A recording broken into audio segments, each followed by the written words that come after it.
I don't know about you, but the way that these YouTubers have always told me how to journal has never really worked for me. Really, every single day I have to write down how I feel, what happened, and what I'm thankful for. Honestly, not enough happens on a day-to-day basis for that to be of any use. I'd be writing the same thing 3 to 4 days in a row. Maybe that's just because my life is boring, but I'm sure a lot of you can relate to this as well. But I also understand that journaling is really important and is one of the best things you can do for reducing stress, thinking through your problems, and creating self-awareness.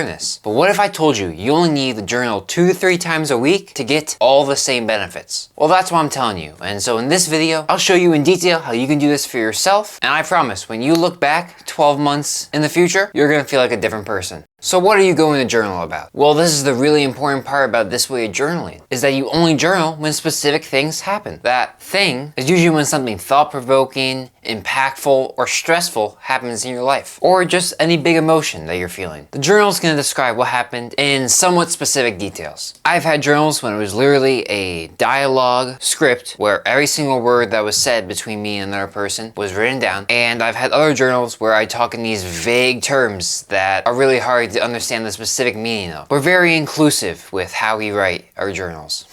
Then you're gonna write down what you felt at the time. Did this big event make you sad, angry, stressed? Then write down how this event is going to affect you from now on. And lastly, given that a lot of these events are probably gonna involve people around you which are close to you, end off of a balancing perspective of gratitude. For example, there's been many times that I've been angry at my friends or parents, but I remind myself before the end of my journal of all the great things they have done for me and are continuing to do for me. Just so you don't let this pile of anger and strong emotion boil up and affect how you're treating these people who really do care about you. Part 1.5, why do this? I find this way of journaling so much better because of what it accomplishes with the effort I put in. It gives me a way to express my emotions while still being to myself and not feeling like I'm burdening someone else, which I feel like is a big thing on many men's minds. See what I did there? Because we can handle our emotions without another person. And so having an easy way to make it a lot easier to handle without burdening someone else is really nice. Especially when you get these stories of girlfriends leaving their boyfriends because they cried in front of them. It only takes around 10 to 20 minutes and it only happens as necessary. There's been times when life's been pretty peaceful, not a whole lot of high emotions have happened for like 3 months, and so I don't journal. And then there's times where it's a 2-week stretch where I have 9 different journal entries. I personally have not written a journal in over 2 months, so lucky me, I've been on a peaceful streak.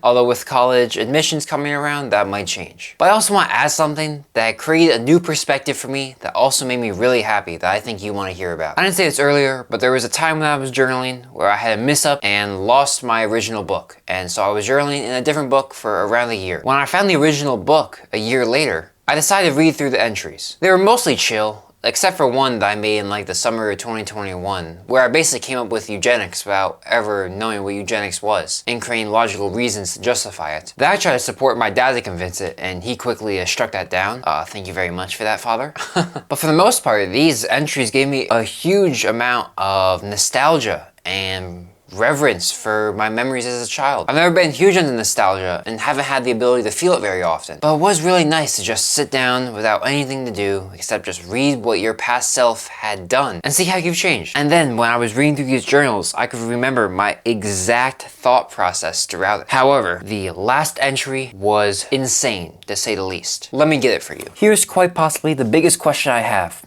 Do I focus on spreading my seed or being monogamous with a big family? That was the beginning to this journal. And I go on to say some absolutely insane things that, you know, I'm not actually gonna say out loud. Let's just say I go into detail on how I would spread my seed as a general in war. And this was only 18 months ago. But apparently I did an update a year after that and I was like, holy crap, what did I just say? That's insane. But the reason I'm sharing this is not because I want to share that. Why in the world would anyone want to share that? But I'm sharing it because that journal showed me all the progress I had made. I began thinking to myself about whether or not I've made any progress towards deepening my connection with Christ. But then I look at that and I'm like, holy crap, just 1 year ago, I was saying stuff like that and genuinely considering if that was the right moral thing to do. And it really opened my eyes and let me understand that, yes, Dylan, you're making progress. You're not falling behind and not doing anything. And I think that's what can be really powerful with journaling. That's why I recommend that if you ever have a big idea, just try to write it down somewhere. It may not have to be a journal, but just write down what your big idea is, what your big question is on your mind,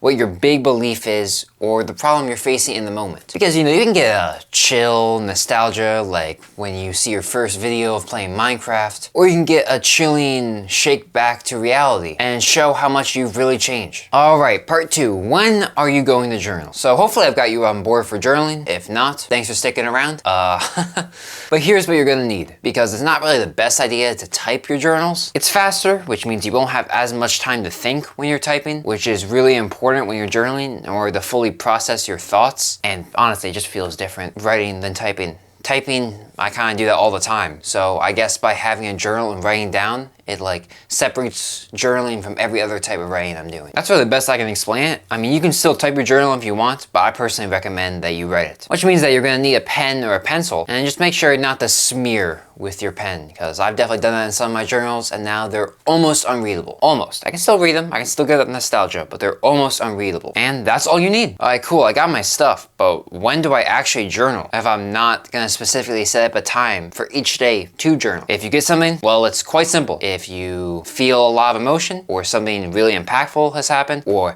a really big thought has appeared, go to your journal and start writing it down. That easy.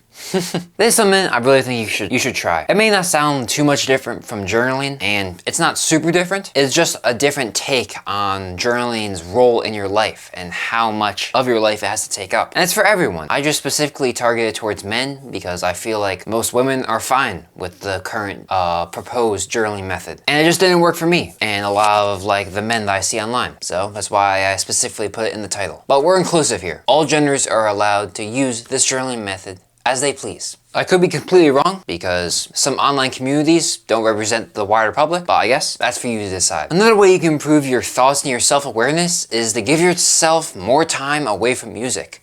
I actually just made a video on why not listening to music in the gym can be a make or break for your self-awareness, your creativity, and your relationships with your friends. Check the video out right here, where I'll let you know all that information in less than 15 minutes. Now, don't forget to journal your thoughts, understand your emotions, and think better. I'll catch you over in this video right here.